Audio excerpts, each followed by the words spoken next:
Ai, meu querido, é tudo seu aí, ó. O som Tá sentado hoje aqui, já tá, já não, né? Página 59. Mais uma aula de bibliologia, seminário CETEP. Jardim com o pastor. Antepenúltima aula antes da prova. Não é isso? 25 de julho de 2013. De junho. De junho. 25 de 6 de 2013. Página 59. Os Evangelhos. Os Evangelhos. Estes, a princípio, foram propagados oralmente, ou seja, verbal. Entendeu? Verbal. Falado. Né? Não havia período de enganos e esquecimento, porque era o Espírito Santo que lembrava tudo e ele é infalível. João 14, 26. O Espírito da verdade nos fará lembrar de todas as coisas que vos ensinei, disse Jesus. Né? Os sinópticos, né, que vocês vão ver aí, que são parecidos, foram escritos entre 60 e 65 DC, depois de Cristo. Marcos e 65. Diz que Marcos foi o primeiro dos evangelhos. Há uma controvérsia aí, e tanto Mateus como Lucas se basearam em 80% do conteúdo de Marcos. E Marcos foi uma fonte primária, assim dizem, e Mateus e Lucas tomaram mão de Marcos para se basear. E também Mateus e Lucas tomaram fontes, outras fontes que não foram Marcos. Mas o que tem Mateus e Marcos, o que tem Mateus e Lucas, tem 80% de Marcos. Né?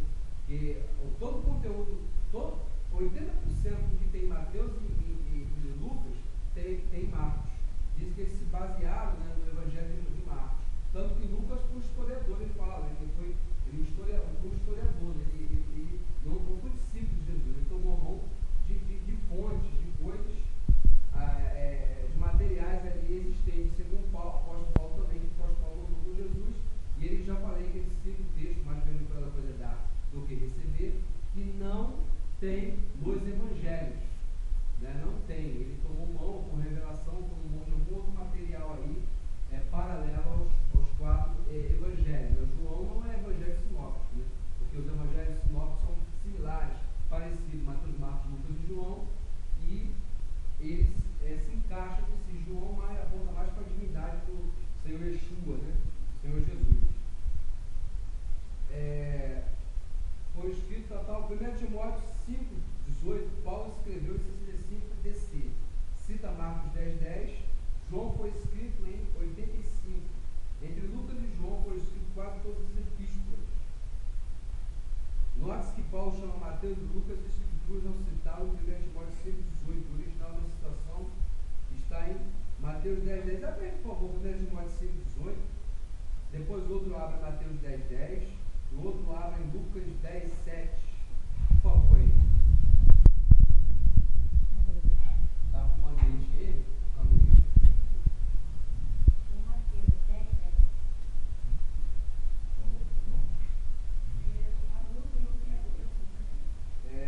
Leia aí 1 Timóteo 5, 18, deixa eu ler Mateus 10, 10 aqui.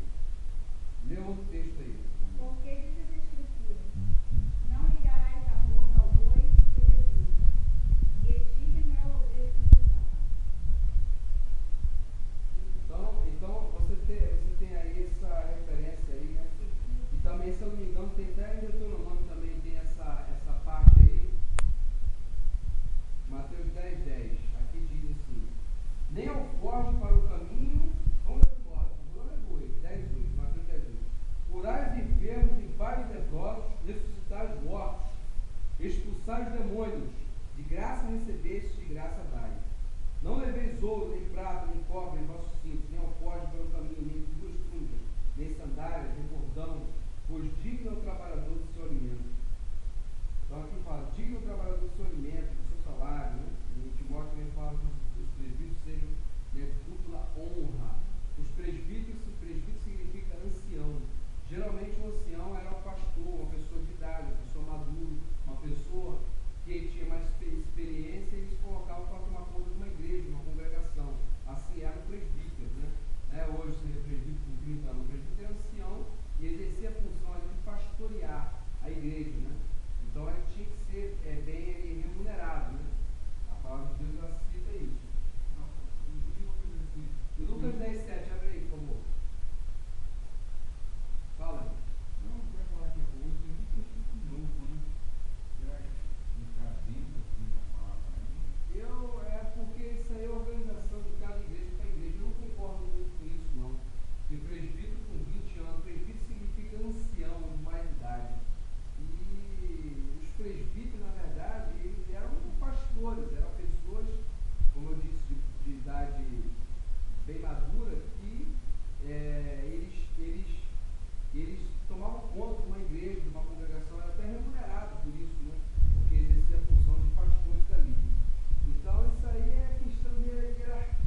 com o tempo ele torna-se o Senhor.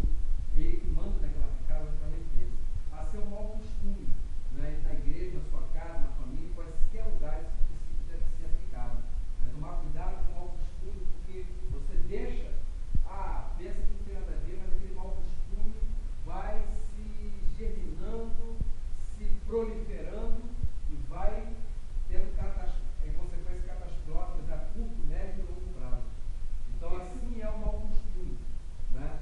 Às vezes, a pessoa desde criança tem a ideia de não lavar a mão, né? Quando cresce ali, às vezes ela não quer nem tomar banho, nem um pouco. Né? Mas tudo começou de criança ali, né? Foi dando porta, dando porta. Então, é assim como na igreja também. Tem muita coisa arcaica, né? De coisas que às vezes não tem nem respaldo na Bíblia, né? Você vê, o diácono, a função do diácono, se você for ver instituições, já a administração eclesiástica, né? Da ideologia. Vocês vão ver ou já viram como ver. Né? O diácono, a função do diácono não foi mandar em ninguém em dirigir a igreja. A função do diácono é falar assim, poxa, você pode parar a pregação para servir as mesas. O diácono, aí as questões burocráticas assim, servir mesa, era o que? O diácono, servir as mesas, auxiliar o pastor naquela época. Né? Era teve que ser cheio de conhecimento, cheio de sabedoria e cheio do Espírito Santo. Ter o cumprimento da lista de 7 diáconos instituídos ali em Atos 6. E eles tinham essas funções. Até a palavra diácono significa servente, servo, né? Diáconos é servo, servente, né? Da onde deu origem a moderna palavra garçom. Né? Garçom vem de diácono, servente, aquele que serve, aquele que se doa. Né? Então, muitas igrejas aí têm, por uma questão de organização, né, o diácono, responde na ausência de impedimento do pastor, mas a função do diácono não é essa. Né? A igreja toda é diácono, a igreja toda é uma diaconia, a igreja toda é servente, deve servir o Senhor e Salvador Jesus Cristo. Né? Mas isso aí já é outra história. Lucas 10, 7, já foge da nossa matéria já completamente.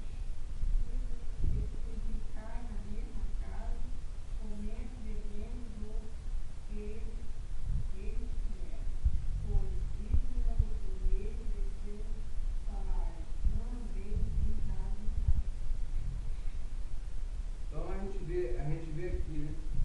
Tem até um texto aqui, se eu não me engano, de Mateus 10, 8, 10, que esse texto aqui é engraçado, que ninguém, eu acho que muitos pregadores dessas teologias da prosperidade, né, esqueceram de pregar esse texto aqui, acho que é 8, 10, ou 10, 8, acho que é 10, 8. É 10, 8 aqui, ó. Mateus 10, 8. Curai os enfermos, limpai os leprosos, ressuscitai os mortos, expulsai os demônios. De graça recebeste, de graça dai. Não leveis ouro, nem prata, nem cobre vosso cinto, nem alforje para o caminho, nem duas túnicas, nem sandálias, nem bordão. Pois diga trabalhador do seu alimento. Aqui ele fala aqui para os discípulos, né? Fazei a obra, curar enfermos, para leprosos, ressuscitar, expulsar demônios. De graça recebeste, de graça dai. Fazer o evangelho, praticar o evangelho, exercer o evangelho, pregar o reino de Deus, fazer aquilo, todas as coisas concernentes ao reino de Deus, né? De graça. De graça. Fala para não levar nada, não receber nada. Você vê que hoje tem pregações que a pessoa prega, canta, né? 10 mil, 8 mil, 6 mil para cantar na igreja, cantar 4, 5 músicas, 10 mil, 8 mil, no mínimo 8 mil, para pregar 4, 5, 6 mil para pregar e tem que hospedar em hotel 5 estrelas, né? Então isso aí está totalmente desvinculado da Bíblia, isso aí não tem respaldo bíblico nenhum, isso aí são pessoas exploradoras e só existem exploradores porque tem explorados. Tem pessoas, só existe mercenário porque tem público para eles. Só existe palhaço porque tem público para o palhaço. Se não tivesse público, o palhaço não existia. O diabo só fala porque tem um ouvido para colocar para o diabo ouvir. Só existe fofoqueiro porque tem um ouvido para o fofoqueiro falar, para ouvir, para escutar. Então existe o fofoqueiro. Então, o cara que fala besteira, ele fala besteira por quê? Porque tem muita gente que dá ouvido à besteira dele. Se todo mundo parar de ouvir a besteira do cara, não vai ter mais. É a mesma coisa dos mercenários. Tem meia dúzia de mercenários? Tem, mas tem público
sei qual é o cantor, mas já foi descoberto que já teve um cantor evangélico, né, que ele não era nada convertido, né, ele só estava no ramo de evangélico só porque estava dando muito dinheiro. Teve uns dois aí.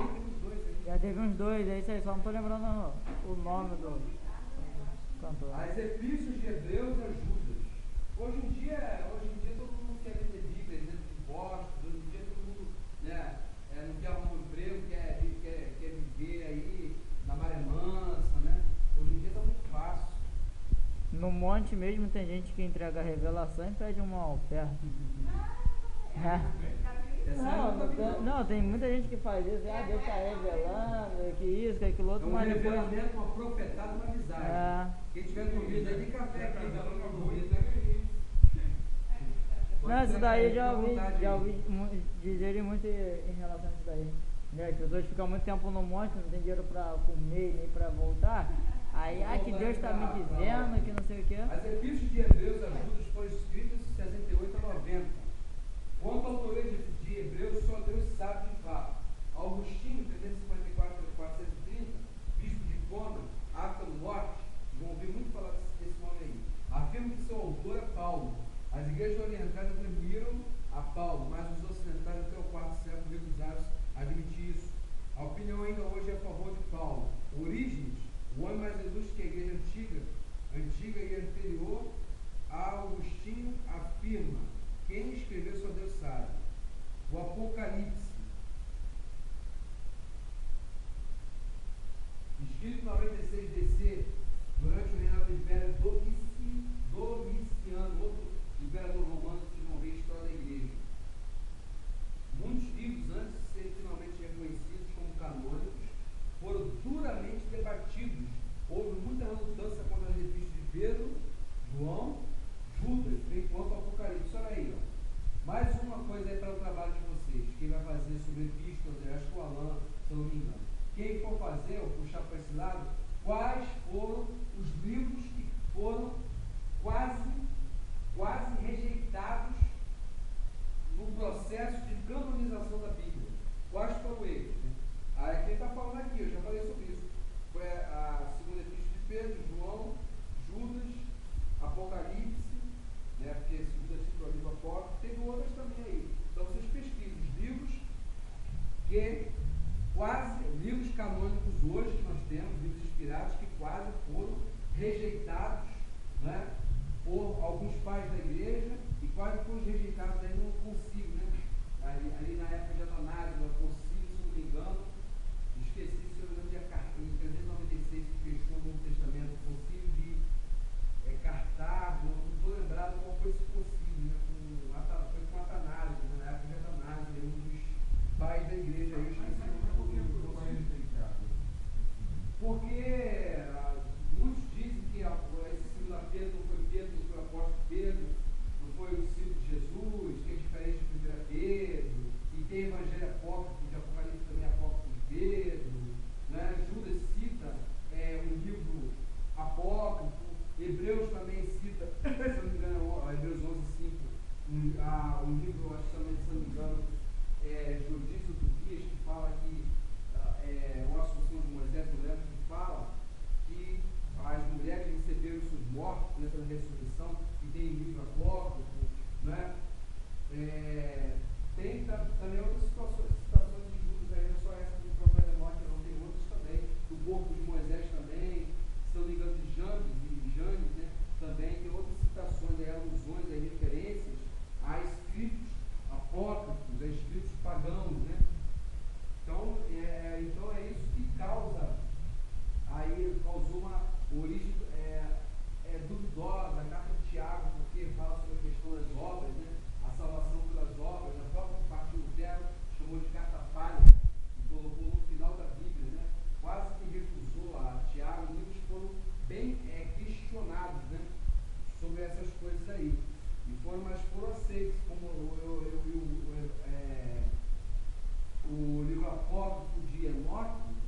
O livro apócrifo de Enoque, ele foi quase, ele era aceito na época de Constantino, que ele foi recusado, né? Mas era lido, era aceito, tanto que Judas, ele faz referência ao livro apócrifo do profeta Enoque, né? E até tem blog aí tem aí, né, fala muita coisa aí sobre Jesus Cristo, sobre o reino messiânico dele, fala muita coisa aí interessante aí.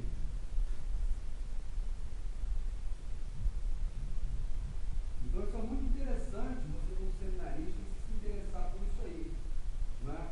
Sobre essa questão. Essa é uma boa pergunta aí para o trabalho de vocês aí. Não esqueçam de colocar isso aí, quem for falar sobre os livros da Bíblia, tá? Eu sei que eu vi, mas não sei se eu coloquei. As divisões, as coisas todas aí, por favor, tá? Muitos livros antes de serem realmente conhecidos como canônicos foram duramente debatidos por muitas outras nações, como Pedro, João, Lucas e como Apocalipse. Tudo isso tão somente revela